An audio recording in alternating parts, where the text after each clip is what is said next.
As far as the injuries go, we had a couple of them. So Xavier Worthy hurt his shoulder right early in the game, and then Tranquil, Bolton, and Gelati, but they all finished, and they should be okay as we go forward. I'd like to thank the people of Brazil here and for Sao Paulo for the hospitality. We didn't give all those fans that showed up the best show. We can learn from this as we move forward, which we'll do. I've got to make sure I get my team in a better state there coming out with playing with more emotion. And we were a little flat that first half, and that cost us. There were some good things in there, but again, we've got to make sure we take care of business with that, and that's my responsibility. So I'll leave it at that. If you have any questions, go ahead and fire away. Sam, but any indication for Xavier Worthy about the series? We'll know tomorrow once we get back and do an MRI. So. What did you evaluate the passing game? Yeah, listen, I thought it was kind of a two halves passing game. I thought the first half we were off a bit, and then the second half it picked up a little bit. We had a few more explosives there, and got a little rhythm, better rhythm than what we had there. So we got to, again, I've got to make sure that we start faster in there. Thanks. Go ahead. Andy, to that point, you said the guys didn't have necessarily the emotion. Is there something that you noticed pretty early on, or do you think the Xavier injury had a role in that? Yeah, but listen, I expect more than that. I've got to make sure we come out with better emotion. And, it's a nice big stage for us, and against a good football team. And they made a couple plays early, got things going, and we weren't able to do that. And I thought they did a better job in that area. So. Bye, you're good. Stand up. Andy, just related to the same question. What signs do you see then when you say that about feeling like they're flat? Anything in particular that you point to that? Yeah, listen, I'm on the sideline, so I expect there to be emotional support there. I also expect the players to fly around and do the things that I've seen us do. So it's my responsibility to get them in that frame of mind. Do that, whether you have an injury, a turnover, whatever it is. You fight through that and you make yourself better, whatever situation that you're in. Second row. Coach, Ben has said a few times during the offseason that about compete for the second person. And it looks like in the first part you got some new face, but in the second half you tried to revert to get it. How much work is he chasing things? Yeah, we normally like to mix and match, but we did take a few more shots today, completed a few, and we were off on a couple. But that's you keep firing in those situations and work through it. First row. Coach, after this first game of the season, what do you think will be the first thing that you have to train better and improve for the next game, besides start faster? Sure, we got to clean up some of the penalties that we had, especially in crucial situations as you're getting ready to go in and potentially score.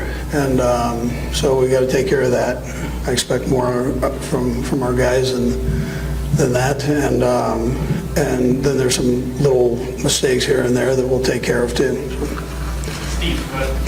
Coach, you haven't much film yet, but could you evaluate the offensive line and what you thought?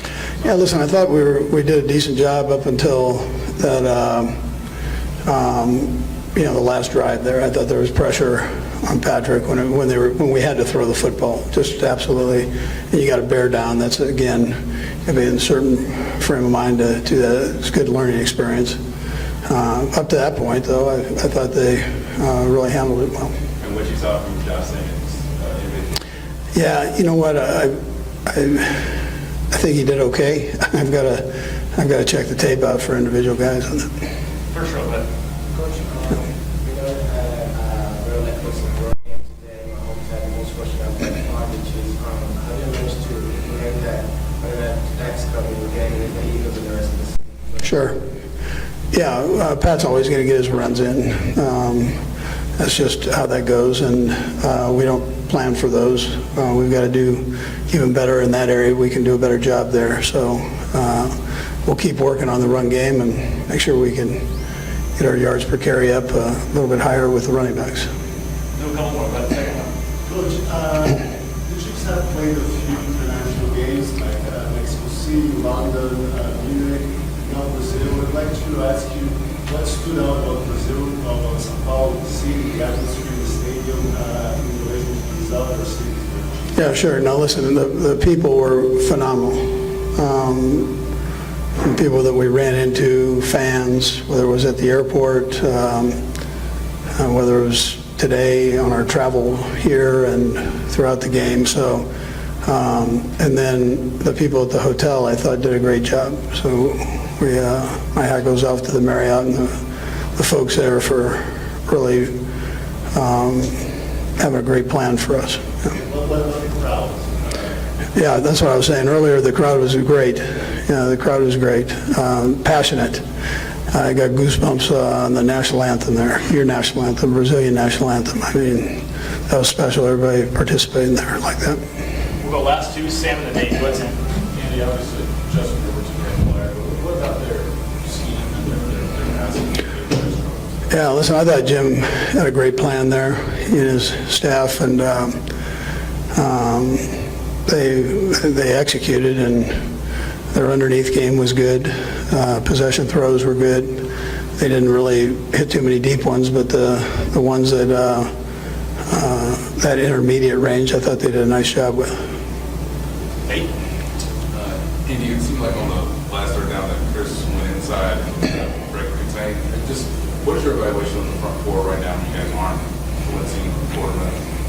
Yeah, listen, I always expect more from the bigs on both sides of the ball, so we can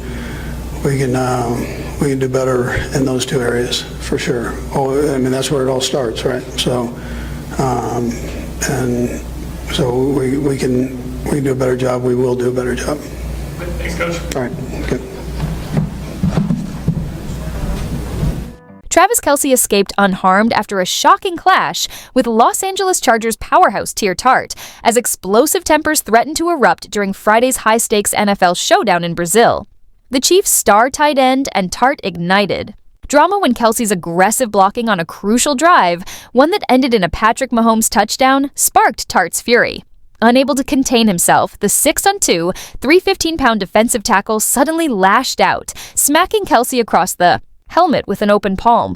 That one detail saved Tart from ejection, because a clenched fist would have guaranteed his removal under NFL rules.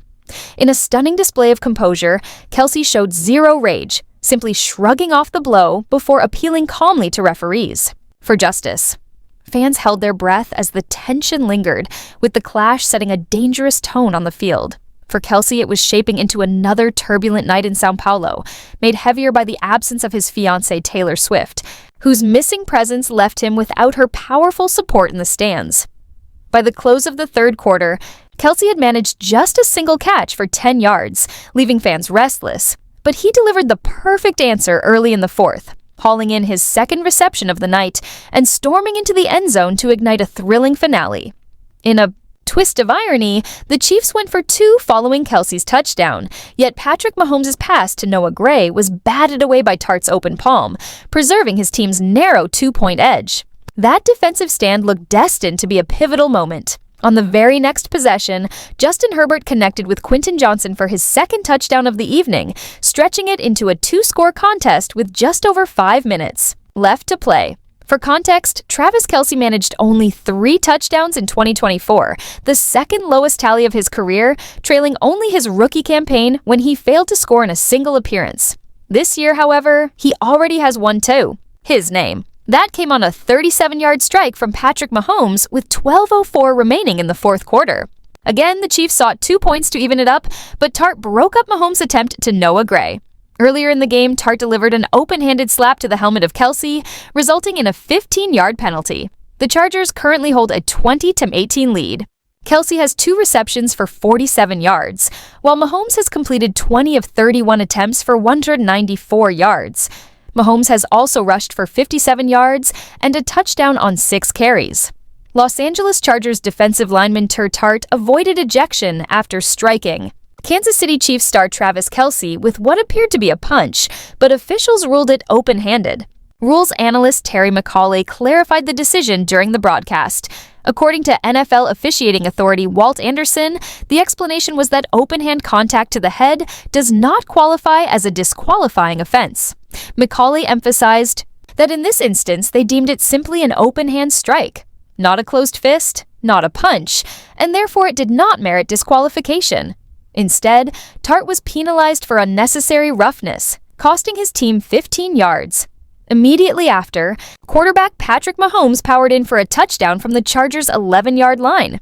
The NFL rulebook states that any player may be ejected for unnecessary roughness if the officials determine the act to be flagrant in nature. The Kansas City Chiefs trimmed the Los Angeles Chargers' advantage to just 2 points at Corinthians Arena in São Paulo, Brazil on Friday night, when superstar quarterback Patrick Mahomes fired a perfect 37-yard touchdown strike to tight end Travis Kelce. Mahomes' sensational throw came right after an unconventional completion to veteran wide receiver Juju Smith-Schuster, itself a highlight reel moment that electrified the crowd. Prior to hauling in the touchdown from Mahomes, Kelce had endured a relatively quiet opening against Los Angeles, struggling to find his rhythm. Fans quickly lit up social media as the Chiefs' official account posted video of the Mahomes to Kelce connection on Twitter, showcasing the game-changing play. Yet Kansas City's momentum stalled when they failed to convert a crucial 2-point attempt following Kelce's touchdown, keeping Los Angeles ahead by 2 scores late in the fourth quarter. Depth remains a challenge for the Chiefs' receiving corps, with former Baltimore Ravens standout Hollywood Brown leading a group featuring Juju Smith-Schuster, Taquan Thornton, and backup tight end Noah Gray. In the 2025 NFL Draft, Kansas City selected promising talent Jalen Royals in the 4th round, aiming for him to grow into an elite outside receiver. Unfortunately, Royals missed Week 1 with knee tendonitis and did not travel to Brazil.